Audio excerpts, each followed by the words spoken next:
Salve, salve, amantes da cultura popular! Eu sou Rafael Souza, músico, professor e tocador de rabeca. E eu sou Renan Mateus, sociólogo e produtor cultural. Sejam muito bem-vindos a mais um episódio do Rabecas Potiguares, projeto de mapeamento e entrevistas com rabequeiros e rabequeiras do Rio Grande do Norte. Ao longo dos episódios, teremos convidados especiais que mantêm viva a musicalidade e a tradição da rabeca potiguar. Nesse episódio, visitamos um rabequeiro de longa carreira artística no estado. Já tem alguns CDs gravados, vem de família de músicos, é multi-instrumentista, ator de teatro, sociólogo e um pesquisador da cultura popular. Atualmente mora no Rio de Janeiro, mas aproveitamos seu período de férias em terras potiguares para pegar uma palavrinha com ele. Nosso entrevistado de hoje é Caio Padilha. Caio, prazer estar falando com você aqui. Prazer, Caio. Seja bem-vindo ao programa Rabecas Potiguares. É prazer estar conversando com você. Para a gente iniciar essa entrevista, eu queria que você respondesse a nossa primeira pergunta, que é: quem é o artista e cidadão Caio Padilha, que a gente está conversando hoje aqui? Eita, essa é uma pergunta que a gente se faz todo dia, né? A gente fica se perguntando para onde a gente está indo, o que a gente está precisando aprender, quais são os nossos objetivos. E nos últimos anos, o meu trabalho com teatro e com música tem passado muito pela rabeca, né? A rabeca, por ter essa característica de acompanhar o canto, de acompanhar música popular e de ser um instrumento muito expressivo para a cena, ela foi me colocando num lugar e moldando um pouco a minha carreira, vamos dizer assim, né? Então, tanto no teatro como na música, a rabequinha tem sido uma companheira que inevitavelmente me levou para a pesquisa. Então, hoje, eu me considero um artista pesquisador também, né?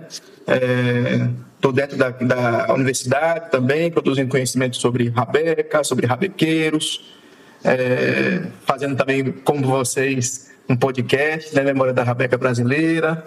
Então, a minha vida artística hoje, ela está muito pautada também na pesquisa desse instrumento e como compositor, como ator, cantor e ator. Então essa é mais ou menos a minha principal veia hoje, nos dias de hoje, no meu trabalho. Um multiartista, não é isso? Obrigado. Caio, você é violinista de formação? Então, minha primeira formação, toda sendo uma família de músicos, né? Eu comecei muito cedo. Quando eu tinha 3 para 4 anos, eu comecei a pedir para minha mãe que queria tocar violino. E ela não achou que era coisa passageira. Então ela ficou assim, acho que ele vai ver se ele vai continuar pedindo isso, vamos esperar um pouco mais. Só que não passou. Eu continuei perguntando, mas continuei pedindo. Até que ela me matriculou, ainda criança, de 4 para 5 anos, numa escolinha de violino, ainda lá no Rio, né? Minha mãe é carioca. E aí até os 12 anos, mais ou menos, eu estudei violino. Quando deu os meus 12 para 13 anos, eu quis desistir, não estava gostando mais. Eu mudei o método. Quando eu comecei a fazer violino, era o método Suzuki, que era um método de ensinar violino que passa muito de tocar as canções, né? Tocar as músicas. Você lembra quais eram as canções? Então, aquelas canções que todo mundo conhece, Brilha, Brilha, Estrelinha, coisas de criança, coisas infantis, né? E a gente eu ficava pelo menos muito feliz de tocar aquelas musiquinhas. Quando eu passei para o método tradicional, que eu estudava, chamado método francês, italiano, aí era muita escala, muito arpejo, muito violone. Eu comecei a ficar sem vontade de estudar aquilo, né? Jean-Luc Ponty. Exato, mas aí eu comecei a ficar um pouco desmotivado, porque eu não tocava mais música praticamente, né? Ficava só na técnica. E aí resolvi largar. Só muito depois, na universidade, lá nos Ciências Sociais, e frequentando o DEART também, onde eu conheci minha esposa. Foi onde eu conheci você, na Faculdade de Ciências Sociais, não? Pois é. Aí foi naquele período que eu voltei a entender que eu queria fazer música, e aí a rabeca apareceu na minha vida, e aí eu, claro, trouxe o que eu tinha de lembrança, de bagagem do violino, e comecei a aplicar também na rabeca. E qual foi o contexto que tu começou a tocar rabeca? Então, foi muito esse contexto da universidade, de começar a participar dos eventos, de começar a me interessar por antropologia, por etnomusicologia, e aí comecei a perceber que tinha vários instrumentos musicais que estavam fora dos conservatórios, né, que estavam fora do dia a dia, vamos dizer assim, convencional da música. E aí, né, no meio dessas curiosidades, dessas pesquisas, comecei a conhecer a Rabeca. E por coincidência, um amigo do meu pai, que é compositor também, Galvão Filho, irmão de Babal, né? Para o pessoal saber também, meu pai chamava Almir Padilha, eles eram parceiros e a mesma geração de artistas, né? Só fazendo um adendo, você é filho de duas grandes referências da música aqui no estado, né? Que é Almir Padilha e eu sempre esqueço o nome da sua mãe. Maria Clara. Maria Clara, que é professora, né? Exatamente, exatamente. Galvão Filho ficou conhecido nos anos 90 com a música Batendo Tambor, né? Pois é, ele tem um disco muito bom nessa época, Na Palma da Mão. É maravilhoso. E ele é percussionista também, enfim, é um figuraça, é um grande artista. Aí ele me viu falando dessas coisas e disse: rapaz, eu tenho lá em casa um negócio para você. Ele disse nem o que era, vou trazer. Quando ele veio na semana seguinte, veio com uma rabequinha e um disco de Rabeca, de Geraldo e Dalino, um violino no forró. Aí, um CDzinho daquele assim. Tá explicado porque você fez um episódio especificamente. Aí quando eu ouvi, eu disse: rapaz, mas olha que negócio legal. Comecei a me apaixonar pelo instrumento, fui desenvolvendo e aí não parei mais. Aí comecei a escrever projeto, aí comecei a dar oficina, comecei a fazer um monte de coisa que eu sempre fui assim, meio metido a sair fazendo as coisas. A arte é um processo criativo, né? E tem que estar sempre se mexendo, né? Caio, dá uma pincelada pra gente, né? Para as pessoas que estão escutando esse podcast, para elas entenderem quem foi Almir Padilha, quem é Almir Padilha, né? A importância dele para a música potiguar, por favor. Pois é, Almir Padilha ficou conhecido do grande público nos anos 90, aqui em Natal. Alguns festivais de música que eram bem fortes naquela época, Festival Cantão Nordeste, que era promovido pela Globo Nordeste, e alguns outros festivais locais também, que ele começou a aparecer. E apesar de ele já tinha uma carreira desde os anos 70. Essa geração do papai, que tem a ver com Galvão, com Babal, com Tico da Costa, uma opção de gente dessa, Pedro Mendes, todo mundo dessa época, foi daquela geração que foi buscar coisas no centro Rio-São Paulo, né? Sim. Porque lá é onde estava a indústria fonográfica, lá onde estava a televisão, lá onde estava a rádio, lá onde estava tudo. E ele foi nesse movimento, nos anos 70, ele tinha 20 anos por aí, e passou 20 anos lá, na batalha, né? Gravou disco, fechou, conheceu muita gente, mas não aconteceu de forma nacional como aconteceu outros da geração dele, como Fagner, como Belchior, como não sei quem. Se tratando de Rio Grande do Norte, talvez o grupo Flor de Cactos tenha sido mais destacado, né? Teve Impacto 5, teve umas pessoas que... O próprio Pedrinho conseguiu também gravar um disco muito legal. Mas nada assim, vamos dizer, que ficou realmente no destaque depois das décadas, né? E aí, nos anos 90, ele retorna para Natal e passa a fazer uma música mais regional. Começa a fazer forró shot baião, uma coisa assim, e começa a ficar conhecido. Mas é um compositor muito eclético. Eu, na minha trilogia, gravei várias músicas dele nos meus discos. Especial no seu primeiro disco, que a gente vai falar dele já. Exatamente. O Rabecas e Arribaçães é um disco importante. Foi um disco feito, inclusive, com financiamento coletivo na época, né? Eu lembro que eu fui um dos primeiros aqui em Natal a fazer, uma coisa estrangeira ainda, o crowdfunding, aqueles sites de fazer doação, né, para você fazer disco, fazer algum projeto cultural. Ele foi gravado assim. Enfim, papai tem essa pessoa, a gente está muito bem, ele é vivo ainda, agora em Parnamirim, temos uma relação muito legal, mas ele é um cara mais quietão hoje em dia, tem a casinha dele, gosta de criar passarinho, mas só fala de música, adora falar de música. Bacana, só uma digressão rápida aqui, porque eu tenho um podcast que é o Memória Discográfica Potiguar, né, o podcast foi lançado em alguns episódios e como é interessante essa batalha do músico potiguar para conseguir gravar um disco, né? Assim, eu sempre faço essa menção quando eu estou mencionando os discos que eu coloco no podcast, porque cada disco aqui desses artistas que você falou aí, de Pedrinho, né, de todo mundo, é uma batalha da porra para poder você botar o material, tornar esse material público, né? As pessoas terem acesso, né, tal. Tem N histórias emblemáticas aqui na cidade, né, tal, assim, acho que uma história para mim é sempre bem emblemática, é a do Whiplash, né, que é daquele universo do metal, né, que 4 bandas se juntam, colocam todas as suas economias para gravar um disco, aí o estúdio cobrava em dólar na época, né? Tava uma loucura danada, mas conseguiram gravar um disco, e esse disco hoje é uma referência se tratando do universo do metal aqui no estado, né? Caio, qual é o tipo de afinação que você usa na sua rabeca?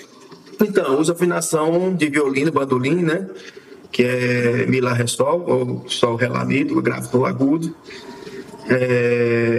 Apesar de que essa é a afinação que mais se usa, eventualmente, que eu mais uso, eventualmente numa gravação, né, num espetáculo específico, precisa que faça uma alteração, que a gente quer explorar mais outro tipo de sonoridade, outro tipo de timbre, aí a gente se aventura em novas possibilidades de afinação. Mas o meu dia a dia, vamos dizer assim, onde eu faço meu repertório comum, convencional, é na afinação de violino. Você costuma usar a corda de bandolim, cavaquinho, corda de... Costumo usar, continuamente eu tenho alternado entre, às vezes eu uso a corda específica, né, Rabeca São Paulo, a do Barame lá do São Paulo, esqueci, me fugiu o nome dele, que está fabricando cordas de Rabeca lá em São Paulo. Eu tô sabendo disso agora. Ele está fazendo cordas de Rabeca e alternam entre essas cordas e corda de bandolim. A corda de bandolim, ela tem aquelas ranhuras mais profundas, vamos dizer assim, e dá um som um pouco mais com um drivezinho na rabeca que eu gosto também de ouvir. Bacana. Caio, quem foi o luthier que fez essa rabeca que você usa hoje, né? Eu já vi você se apresentando em algumas oportunidades. Acho que o último show que eu vi seu foi com o nosso querido Samir Tariq, né? Um show muito bacana lá nos Sindicatos Bancários. Foi mesmo. Muito bom esse show, né? De viola, tem a filha também. Fantástico. Um abração para Samir, tá? É verdade. Finíssima. O executivo do Pandeiro. Isso, lá em Portugal. E aí, quem foi o luthier que fez a rabeca que você usa? Então, nosso querido Damião, que mora aqui na norte de Natal, ele foi, até hoje, o único que eu usei rabecas dele assim mesmo, com frequência, foi dele. Já tive umas 3 ou 4 rabecas dele. E quando precisei também de rabecas para fazer oficina, por algum projeto que, né, eu encomendava para ele 10, 15 rabecas, sempre era ele que fazia. Mesmo sabendo que ele tem ajudantes também, né, que quando ele vai fazer número maior de rabecas, tem participações. Tem os terceirizados. Tem os terceirizados. Eu falei com ele outro dia sobre isso. Às vezes ele faz algumas peças, às vezes ele só monta, às vezes ele... Mas enfim, é um luthier muito respeitado no Brasil e muito indicado no Brasil também por ter uma excelente relação custo-benefício, como a gente fala, né?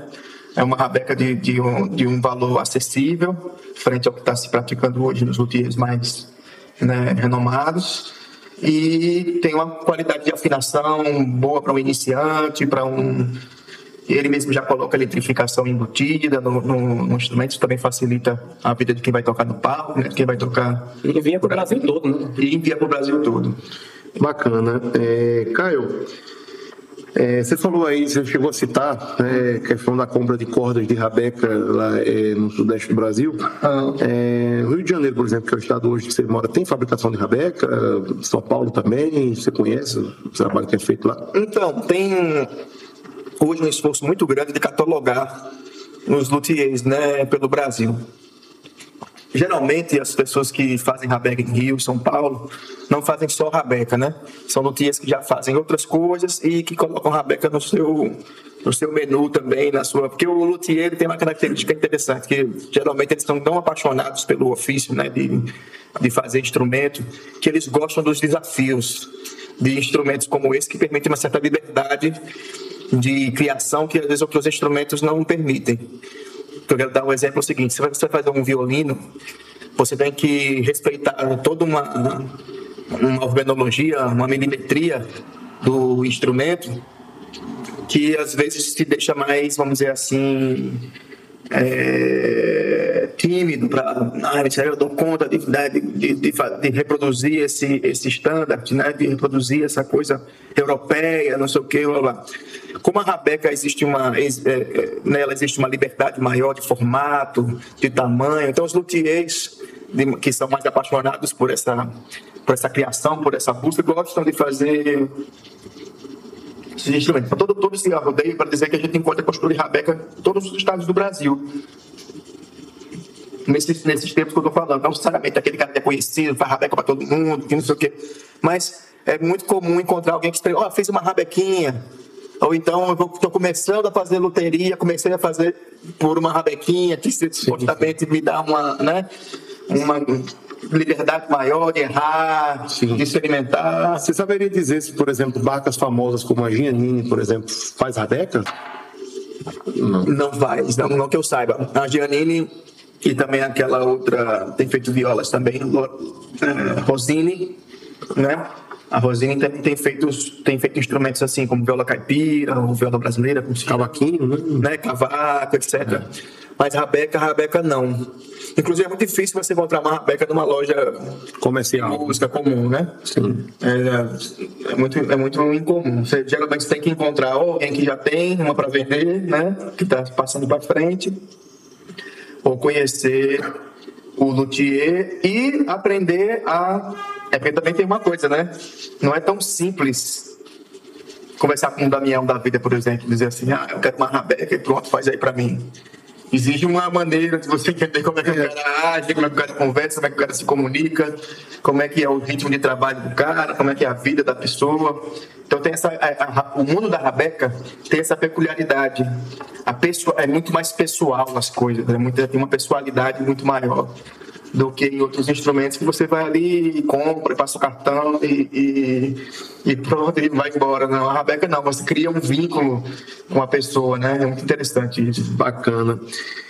Cara, vamos entrar agora no universo da tua discografia, né? Eu queria que você comentasse um pouco sobre a sua discografia, quais os discos que você já lançou, né? O que é que tem para vir por aí e tal. Fala um pouquinho disso aí pra gente. Claro, meu primeiro disco foi um disco chamado Rabecas e Arribações. Ele tem um título inicial em inglês, que é Arrivals, ou Arrivals, como queiram, e o subtítulo Rabecas e Arribações. Ele faz parte de uma trilogia, né? É um primeiro disco, seguido depois por Violas e Veredas e por Acordeões e Candeeiros. Esses três instrumentos, né? Todos eles têm um título em inglês na frente e essa subtítulo. Respectivamente, Arrivals, Overland e Revivals. Exatamente. Essa escolha foi muito na esteira do que eu estava vivendo naquela época, né? Eu estava morando fora do Brasil e pela primeira vez percebi como o inglês como o inglês é importante para você se conectar com o mundo. Com esse nomes aí que você faltou o Survival, né? Pode ser o quarto da trilogia, talvez. Mas já é um clássico disco do Bob Marley, né? Pode crer. Clássico de Bob Marley, o Survival. É isso aí. E eu percebi lá que o inglês era uma língua fundamental para você se comunicar com o mundo, né? Que você construir pontes com outros países, com outras culturas. Eu estava muito interessado nisso. E aí percebi que colocando uma primeira palavra em inglês abriria para mim possibilidade de dialogar com outros países, com outras coisas, né? Enfim. E aí depois seguiram esses outros dois discos que falam desses instrumentos, porque eu acho que esses instrumentos eles têm uma importância, né, fundamental na nossa coluna musical, vamos dizer assim, né?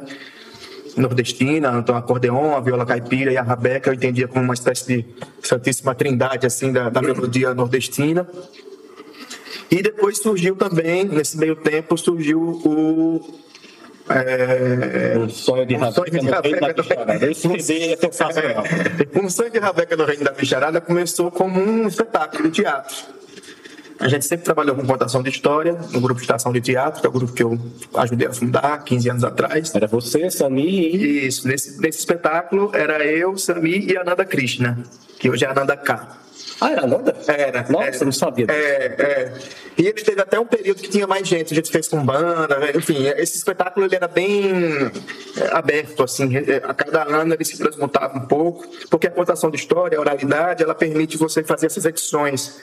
Você usa um conto aqui, depois você substitui por outro, uma música você rearranja, faz com formação maior, com formação menor, enfim. Surgiu a oportunidade, eu fui atrás do selo Quarupi, que é um selo de São Paulo, que eu tinha muita admiração, um selo que lançou o disco Cantoria, né, de Xangai, e companhia, Clássico, né? É uma gravadora muito respeitada por ter esse vamos dizer assim, esse casting, né? Esse menu de grandes discos da música brasileira. E eu tinha admiração por essa coisa, e eu, na cara de pau, tinha aprovado aqui uma gravação desse disco. Aí fui lá no escritório deles, lá em São Paulo, e disse: olha, estou querendo gravar, eu só tinha o Memória, Rabecas e Arribaçães, e disse: eu quero gravar os próximos 2 discos da trilogia e vim oferecer. Essa era a minha ideia principal. Só que os caras não se interessaram muito pela minha proposta. Quando eu disse que estava com um disco infantil, de Rabeca, aí eles mudaram a conversa. Então eu fui mirando numa coisa, acertei em outra que não estava sendo esperada. Eles se interessaram muito mais pelo disco infantil. E disse: rapaz, falta isso aqui em São Paulo, só tem palavra cantada e não sei quem, blá blá blá, e precisa de coisa de qualidade cultural, que tenha a ver com a infância, com não sei o quê. Ele botou lá em cima: faça que a gente lança. E assim foi. Terminei de gravar aqui, na época foi um edital do Sebrae, de Economia Criativa. Nós gravamos, enviei a demo para lá, a master, né? E eles cuidaram, ficou tão bonito, um encarte todo ilustrado, todo bonito, coisa assim, aquele padrão São Paulo, legal, tudo bonitinho. E eu fiquei muito feliz. E eu acho que até hoje é o único disco de Rabeca para criança mesmo, assim, né? Talvez sim. Eu sempre falo talvez sim, porque eu nunca vi. Pode ser que exista e eu não conheça. Mas como eu já pesquisei tanta coisa de Rabeca e ainda não vi nada assim, né? Me atrevo a dizer que é o único. Mas eu espero que apareçam outros e que ele não seja o único. Nós 3 somos pesquisadores aqui, né? E aí na pesquisa tem isso aí, né? De alguém atestar que a sua pesquisa é a pesquisa. Exato. Só fazer uns comentários sobre a discografia dele. Dizer que um sonho de Rabeca no Reino da Bicharada, eu recomendo por demais a paz aí de criança, de menino pequeno, né? E a professores de música também, educadores, né? Porque é um disco muito lúdico. E eu acho muito massa as histórias infantis, as poesias infantis, e também o fato de você ter pego pelo menos uma poesia de Antônio Francisco, né? Que é o nosso mestre maravilhoso lá de Mossoró. Só me recordo o nome da poesia, os 7 Constituintes que ficou Os Animais Têm Razão, né? Que é o apelido, né? Exatamente. O poema original chama Os 7 Constituintes, que são os 7 bichos que reclamam do comportamento dos homens e tal. Mas o que eu gosto muito desse disco também é porque ele é um disco que até hoje me traz alegria, nesse sentido que você falou agora, eu recebo mensagem de alguém: poxa, eu trabalhei isso na minha sala de aula e foi lindo, aí chegam os desenhos para mim das crianças.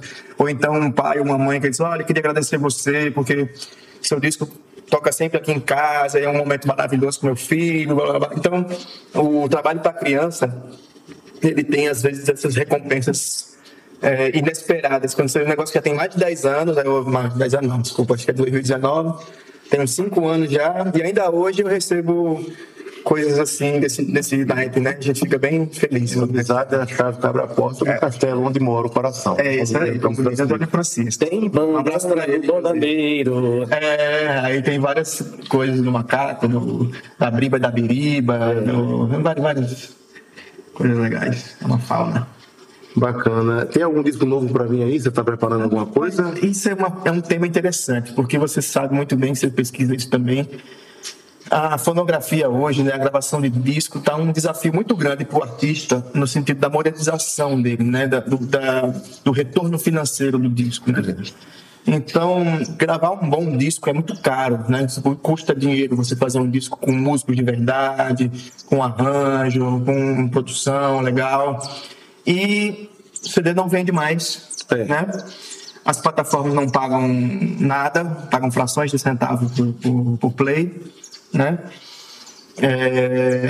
E você fica numa situação difícil, porque você acaba tendo que tirar do bolso para fazer e não está compensando tanto. Entretanto, eu tenho muitos projetos, tenho muitas vontades. Eu tenho vontade de fazer uma releitura do Geraldo Dalino, de alguns discos e algumas partes do Geraldo Dalino que eu gostaria de regravar com meu arranjo, com arranjos novos, modernos, né? Eu tenho coisas que eu tenho vontade de fazer, por exemplo, com um grande rabequeiro também dos anos 90, anos 80, que é o Zé Gomes, lá do Rio Grande do Sul, que foi radicado em São Paulo. Tem um disco lindo chamado Palavras Querem Dizer. Eu tenho vontade de fazer releituras. Você lançou um episódio sobre ele. Eu tenho vontade também tem umas coisas do Vilemão Trindade que eu estou pesquisando, umas partituras que eu estou com vontade de gravar para tornar isso, né, acessível para mais pessoas, não ficar só na partitura. Queria falar sobre isso em outro episódio do Vilemão. Então, assim, ideias eu sempre tenho, porque eu adoro estúdio, adoro criar, adoro gravar, adoro o clima de compartilhamento que se tem no estúdio, a camaradagem, o processo de criação, de mixagem, é muito gostoso. Mas tem que ter grana. Vamos ver se nesses editais aí que vem eu vou conseguir aprovar alguns desses projetos para a gente. Os editais aí também dão muito o que falar, né? Enfim, pode ter um podcast inteiro só sobre isso. Só sobre a luta do artista. Eu acho que aquela frase do Ednardo é muito, né? Como é triste viver a nossa vida de artista. Aí soma com aquela de Cazuza, né? Ser artista no nosso convívio pelo inferno e céu de todo dia. Tal que a vida do artista, cara, não é brincadeira. Você falou aí da questão do CD, realmente o CD não vende mais, né? E assim, a mídia física, ela meio que se tornou um artigo de colecionador, né? Pois é. Você ainda tem no Brasil a questão das pessoas que, por exemplo, bandas como Baiana System, que gravam suas mídias para streaming, mas também gravam a mídia física de vinil, né? Pois é, o CD está esquentando de novo. O vinil tá nessa vibe aí. Falando um pouco agora sobre, você falou dos discos, né, tal, eu queria que você falasse, por exemplo, dos demais trabalhos da tua carreira, né, assim, para além da tua discografia, você tem alguns trabalhos, como a gente já citou aqui, o do Efectivo, o trabalho com o Sami, você falou de Ananda agora também, que é uma artista formidável. Quais outros trabalhos coletivos que você já participou, assim, de outras vertentes, né, tal, da sua própria vertente mesmo, shows colaborativos, enfim, o que é que você já andou fazendo aí? O teatro tem sido mais forte, né? Eu acho que hoje em dia eu acho que eu vivo mais de teatro do que de música, inclusive. Os projetos são mais frequentes e até me remuneram melhor, porque também eu virei um ator que faz direção musical. Então eu acumulo duas funções em muitos espetáculos. Aqui em Natal,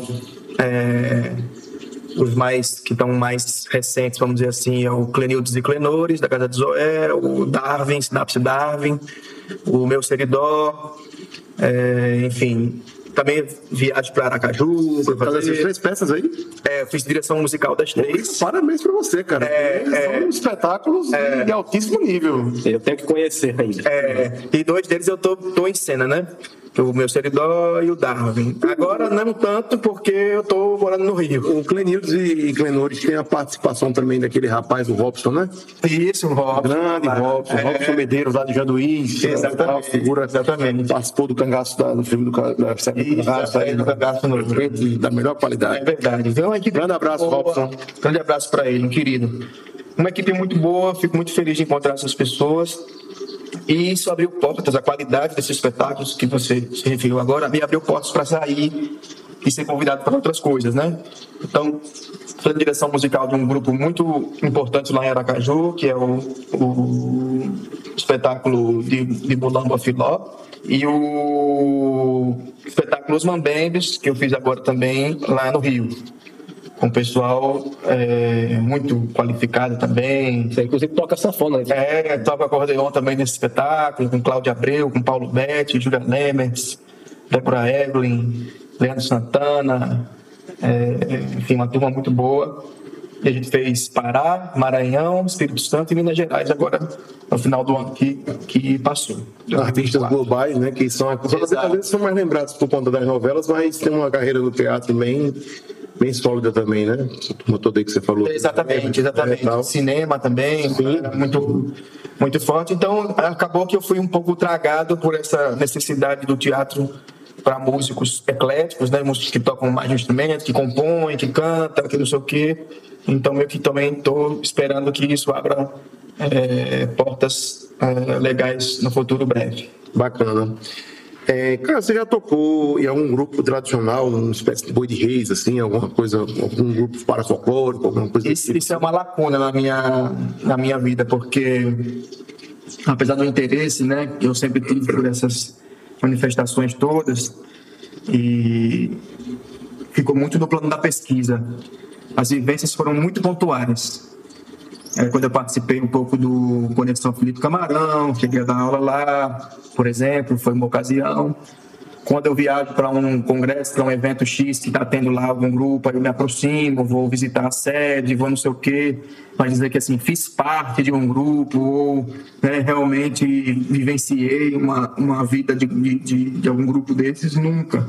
Mas agora, em 2025, aprovei um projeto aí na COSERN, né, pela Lei Câmara Cascudo, chamado Vem Meu Boi Rabequiá. Então, a gente vai fazer 3 cidades, reunir os grupos de boi dessas cidades anfitriãs e os grupos que estão em volta dessa cidade, para falar sobre rabeca, para falar sobre Vilemão Trindade, que foi um rabequeiro de boi que Mário de Andrade pesquisou, né, quase 100 anos atrás.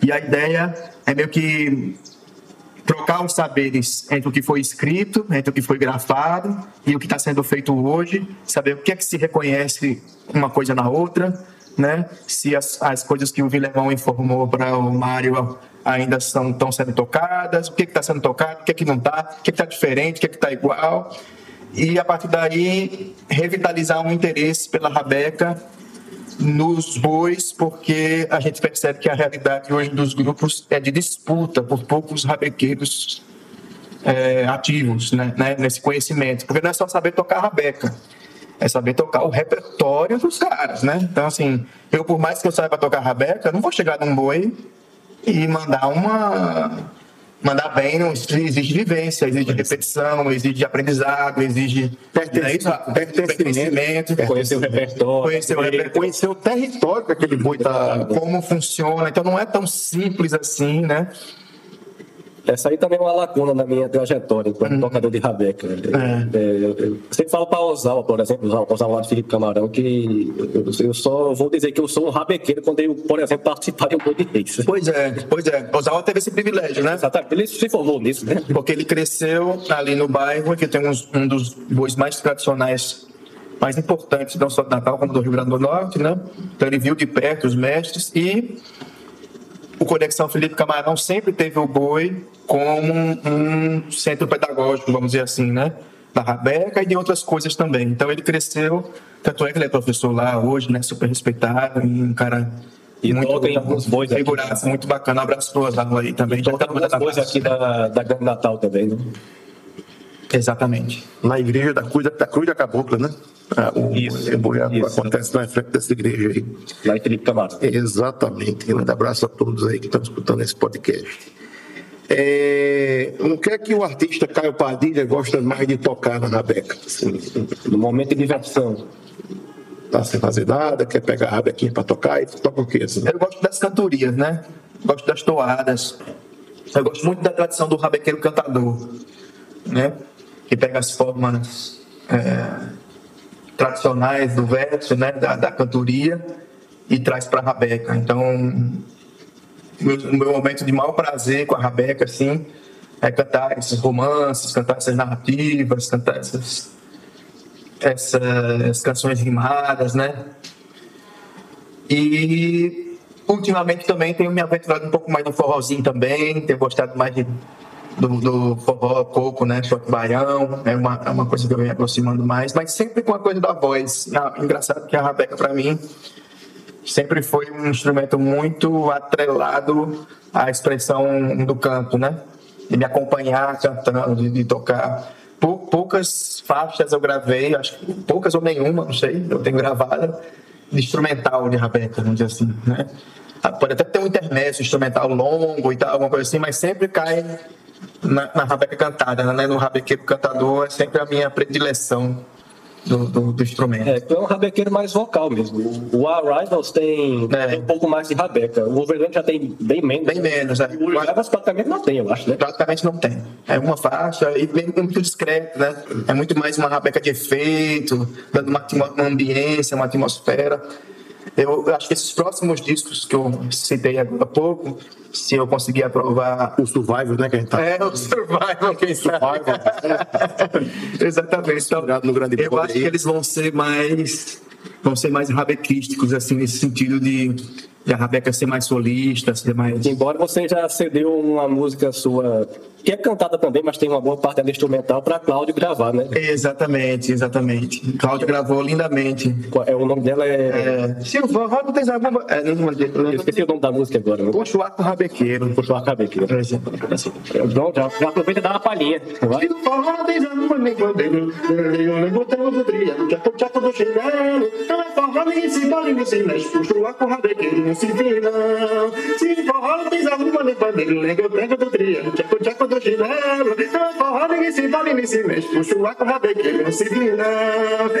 não, rabequeiro, puxa o fole sanfoneiro, não é mano tocar sem a marcação. Se liga o tempo, baco do pandeiro, tuco do zabumba, não se dança forró não, não se dança forró não, não se dança forró não, não se dança forró não, não se dança forró não, não se dança forró não, não se dança forró não, não se dança forró não, não se dança forró não. Aí, a palhinha da pista. Obrigado, palhinha boa. É isso aí. Qual é a tua formação, meu querido? Ciências sociais, Ciências sociais, Foi né? A formação acadêmica foi ciências sociais, a gente se conheceu. Depois de muito tempo fora, terminei minha faculdade me formei em 2009. O ano que eu estava entrando na universidade. Eu estava entrando. Eu me formei em 2009 e fiquei até a pandemia sem querer saber de universidade. Comecei a trabalhar com música, com teatro. Minha vida estava indo bem. Até que veio a pandemia, como vocês bem sabem, a gente ficou sem nenhuma apresentação de nada, foi aquele Deus nos acuda.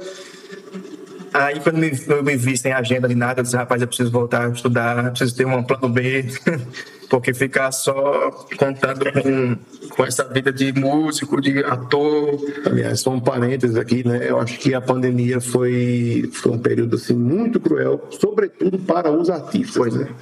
Acho que a pandemia, porque assim, você tem uma conjuntura no Brasil de desmonte de políticas na cultura ali desde 2016, com o filho do Ministério da Cultura. Aí você tem uma conjuntura de entrar um governo aí de um cidadão, que eu vou me evitar de dizer o nome dele, que criminalizou a cultura por completo, lei de incentivo, tudo. E aí vem uma pandemia, que a pandemia, de uma reada só, cancela assim, uma série de contratos que estão estabelecidos.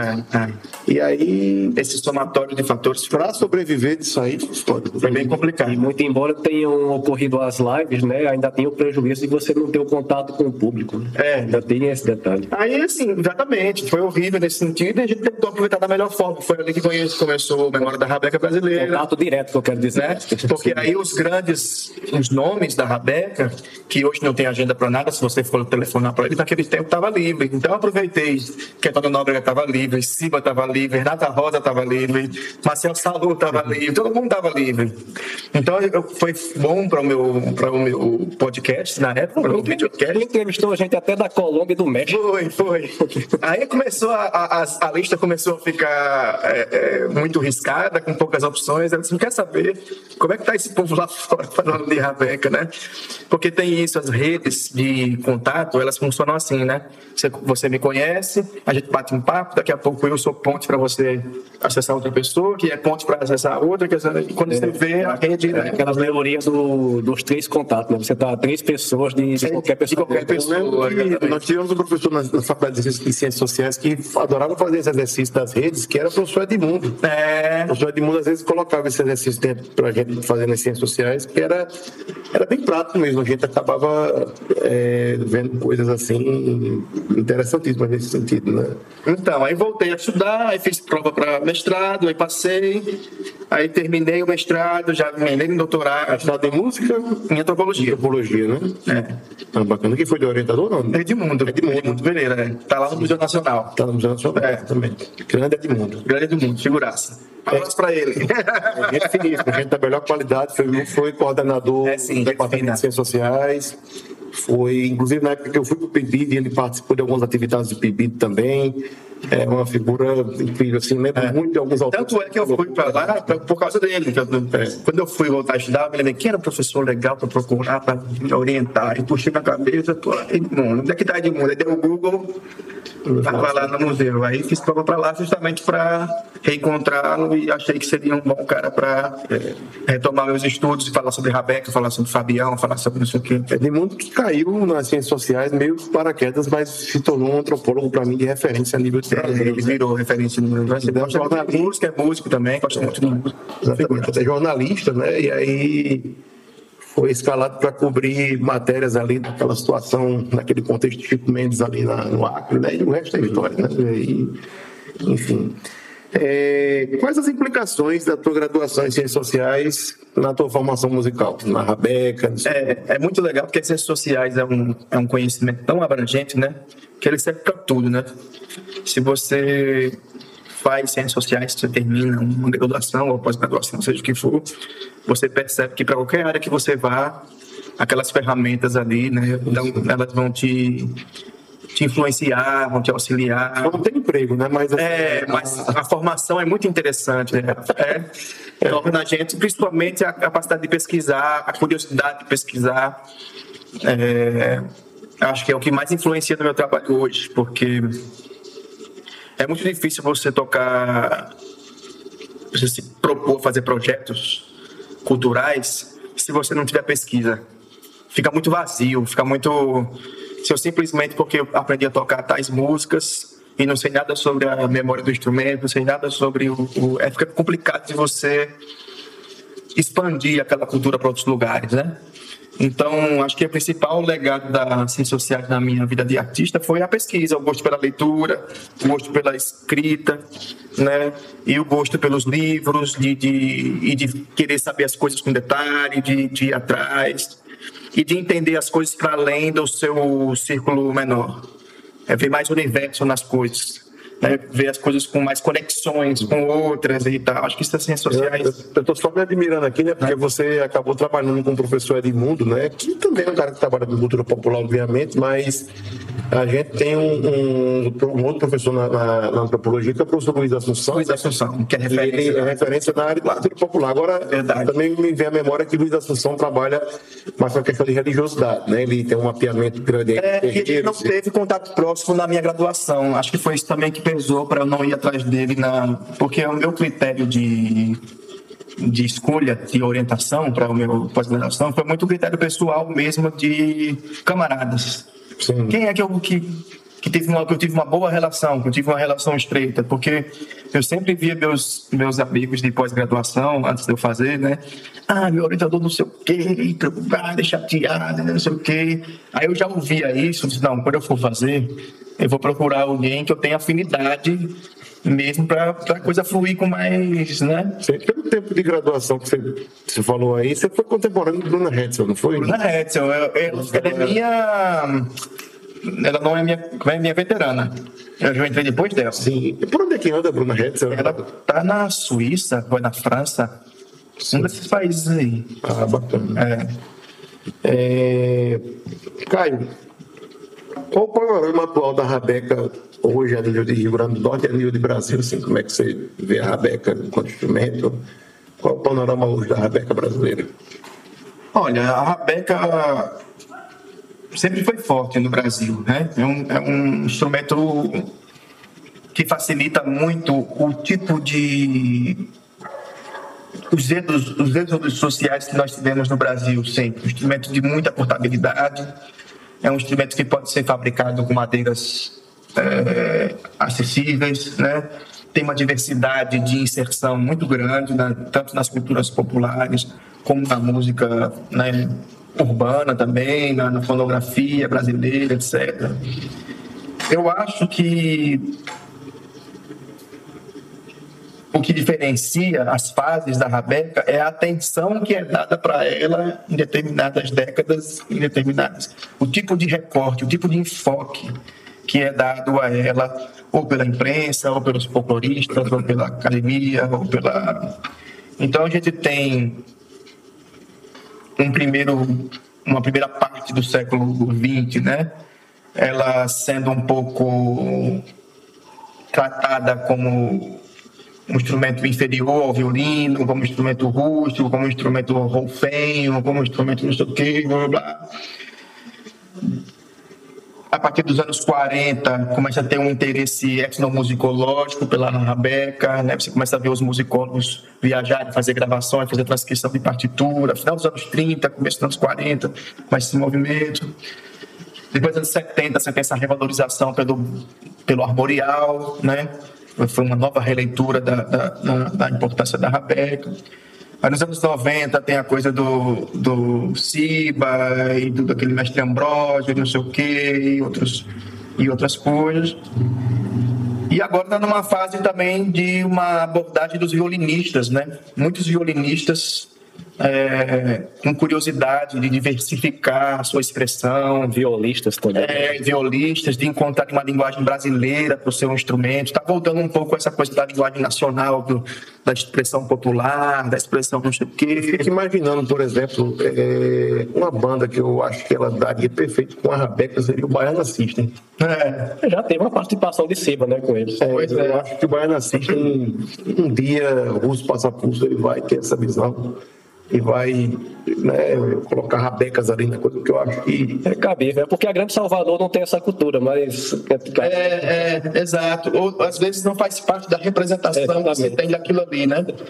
Porque, por exemplo, na Bahia tem muito rabequeiro, tem o... Mas é mais no interior, né? Então, quando eu entrevistei, não sei se você lembra, num episódio antigo, com o Éder Fersan, que fez um filme com Caetano Dias chamado... É muito legal. Eu achei esse filme pra ver, cara, é muito legal. Né? Ele sai simplesmente como um andarilho rabequeiro, encontrando as pessoas, não sei o que, pelo interior da Bahia, blá blá. Só que aquele tipo de, vamos dizer assim, de recorte, né, cinematográfico, não representa a ideia que a gente tem de Bahia. Que a ideia que a gente tem de Bahia é a ideia do Salvador, né, Carlinhos Brown, não sei o que, não sei o que. Você já foi à Bahia, aquele filme da Disney? Então tem uma coisa que, assim, eu acho que a Rabeca sempre teve forte, sempre teve por aí, porém nem sempre ela participa das representações que se tem dos lugares. Então, por exemplo, durante muito tempo a Rabeca não era ligada ao Rio Grande do Norte, no sentido de representação. As pessoas não viam, a pessoa olhava para Pernambuco como um estado de Rabeca. E não via nem Ceará, nem Rio Grande do Norte como um estado de rabequeiros. Mas sempre teve rabequeiros. Só que é isso, você não está no recorte que sai no cartão postal, que sai na entrevista, que sai no não sei o que sai, né? Blá, blá, blá. Beleza, Caio. Vamos seguir aqui para as considerações finais. A gente sempre gosta de fazer uma brincadeirinha com o nosso entrevistado, que é pedir uma dica cultural a ele, né? Então, se você tiver algum livro, filme, CD, artista, etc., que você queira indicar para o ouvinte, fique à vontade. Legal. Acho que esse compartilhamento de ideias, né, de coisas para se ler, coisas para se ouvir, é sempre bem-vinda. Vou puxar um pouquinho essa sardinha para o meu lado, porque eu estou sempre nessa missão de divulgar a minha websérie, né, Memória da Rabeca Brasileira, porque lá... Muito boa, por sinal. Desde os primeiros, inclusive nos primeiros episódios, né, lá atrás, 2020, 2021... Que eram lives ainda, né? Eram lives, e quando eu comecei a fazer podcast, sempre terminava com uma dica de filme, uma dica de livro, uma dica de disco, sobre Rabeca, ou relacionado a Rabeca, nesse sentido. Então, se vocês quiserem saber mais sobre esse universo, saber sobre os livros, sobre os filmes, sobre os discos de rabequeiros, rabequeiras, os mais conhecidos e os menos conhecidos, vão lá, que nos últimos quase 5 anos aí, todo mês, sai um episódio do Memória da Rabeca Brasileira. Show. Para encerrar, o que é a Rabeca para Caio Padilha? Eita. Para mim é uma motivação, assim, é uma plataforma de experimentação, onde eu me sinto muito livre para criar. É uma chave também que abriu para mim muitas portas né? É também um lugar de memória também, como se fosse para mim um pendrive, assim. É nessa rabequinha onde eu tenho guardado várias coisas de memória, de cabeça, graças à maneira como ela se relaciona comigo. E sempre uma oportunidade também de conhecer pessoas, de fazer amizades. Os instrumentos musicais, eles têm uma capacidade muito grande de formar uma espécie de família, né? Então, por exemplo, mesmo eu tendo pouco contato pessoal com o Rafael, o fato de tocar rabeca também já coloca a gente num lugar de proximidade muito legal, né? Que assim, o interesse em comum, o interesse pela música, pelas coisas que trazem paz, né? Que também uma coisa bonita da música é isso, né? É uma cultura de paz, é uma cultura de elevação, Então a rabeca para mim significa tudo isso, são muitas coisas, e ela sempre foi assim, né? Quando os rabequeiros tradicionais falam aqueles versinhos lá de essa rabequinha, meus pés em minhas mãos, minha foice, meu machado, meu milho e meu feijão, é minha planta de fumo, minha safra de algodão. Quando eu ouvia, né, quando eu lia esses versos, me dava essa ideia, caramba, olha só quanta coisa é um instrumento, né? Não é só um pedaço de madeira com corda, né, tensionada, né? Ela significa o corpo da gente, é o que a gente come, é o que a gente planta, é o que a gente fuma, é o que a gente... Os caras já viam dessa forma esse instrumento, né? E aí depois, com a modernização, com a maneira que a sociedade foi mudando as coisas, né? Os objetos perderam o seu encantamento, né? Passaram a ser apenas cultura inanimada, objeto material, perderam essa espiritualidade, essa carga imaterial que eles tinham, e eu acho que a rabeca tenta resgatar isso. Quando eu entrevistei o Vená Poti, que toca ravé, um guarani, né, um indígena guarani, que toca uma espécie de rabeca chamada ravé, ele falou coisas muito bonitas sobre o que significa a rabeca na cultura dele, o que significa a música, o som. Quando você escuta o cara falar, aí você diz, porra, a concepção que ele tem é muito mais profunda do que a nossa concepção de música, por exemplo. Né, que é, sei lá, o conjunto dos sons organizados, não sei o quê, blá, blá, blá, blá. Os caras têm uma noção de música muito mais transversal, muito mais ligada ao espírito, a essa profundidade. Então foi isso que me fez apaixonar pela rabeca, e é por isso que eu fico divulgando ela nesses termos, né? Nesses termos de memória, de amplidão, de conexão com outras coisas, não só do passado, mas do presente também. Show de bola. Caio, muito obrigado pela entrevista. Prazer mesmo. Algo mais, André? Só agradecer, né, a Caio, dizer que a gente fica feliz em ver que o companheiro de profissão hoje está, né,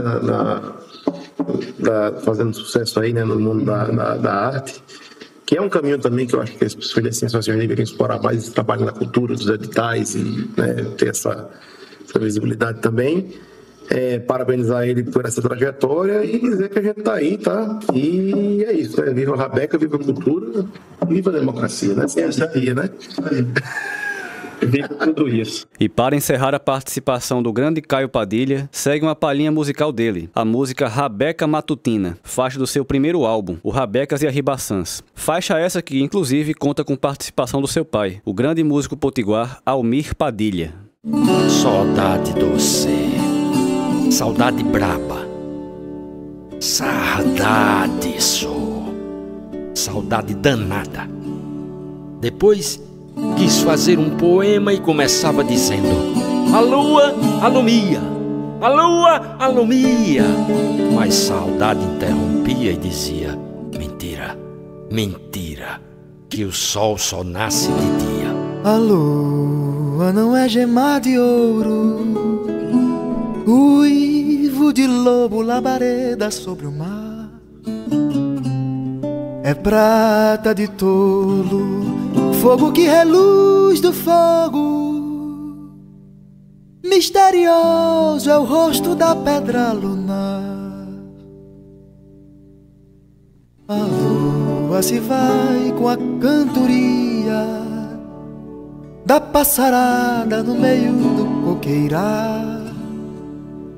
E na alvorada a rabeca matutina canta cantigas do maracatu rural.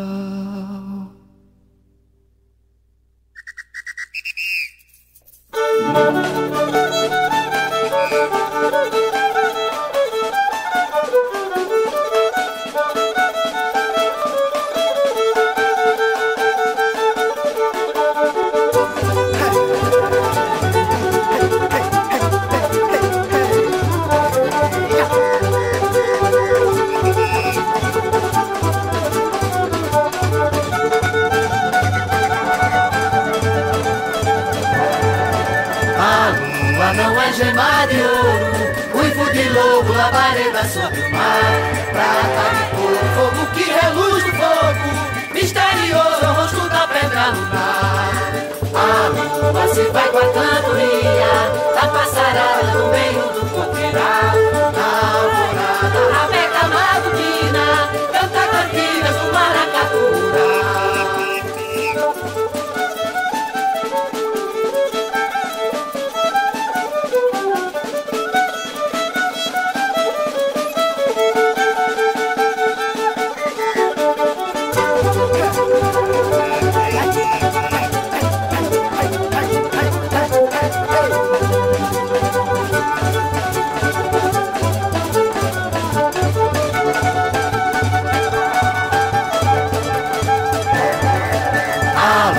Não é gema de ouro, uivo de lobo, labareda sobre o mar.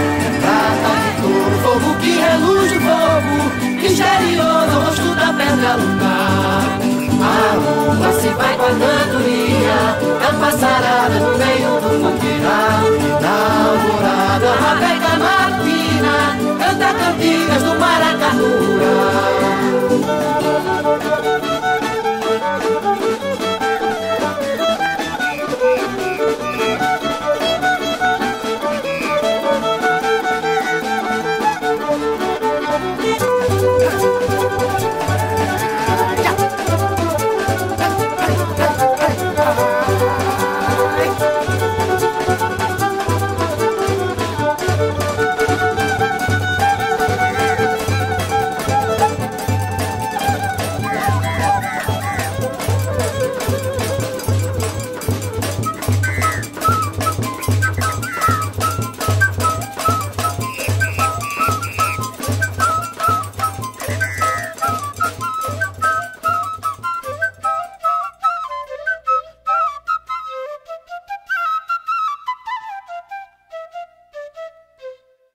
E esse foi mais um episódio do Rabecas Potiguares. Esse podcast conta com o patrocínio do Ministério da Cultura, Governo do Estado do Rio Grande do Norte e Secult RN, por meio da Lei Paulo Gustavo. As edições de arte para divulgações e capas dos episódios foram feitas pela L4 Publicidade. A sonoplastia foi feita pelo De Rocha Estúdio.